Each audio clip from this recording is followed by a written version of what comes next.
ገዢው ጨዋነቱ ብቻ ልቤን ማረከው ባህሉ ውበቱ ጠባዩ ለስላሳ ካምባሰል የመጣው ፍቅሩ የማይረሳ እሬ የወሎ ልጅ እሬ ሆድ ያውቃል ያንተንማ ፍቅር ማን ይረሳዋል?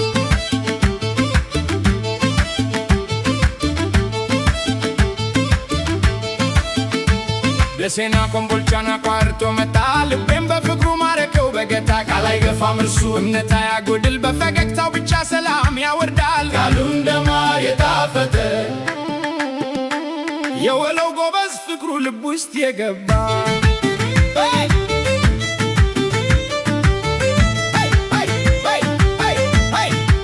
በማሲንቆው ዜማ በትዝታው ዜማ ፍቅሩን ይገልጻል ልቤ እንዲሰማ ለሰው አሳቢ ነው የለበትም ክፋት የወሎ ልጅ ማለት የፍቅር መገኛ ፍጡር ነው አንገቱን ዝቅ አድርጎ በትህትና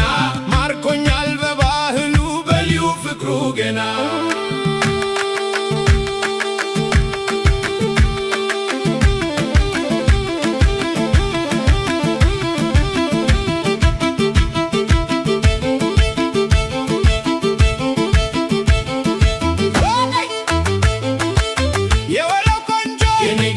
ካንተ በቀር ማንም አይገባም ልቤ በሉልኝ ለርሱ በሉልኝ ላድርገው ባህዩና ፍቅሩ ልቤን የገዛው ውድድ ነው ማደርገው የኔ የወሎ ልጅ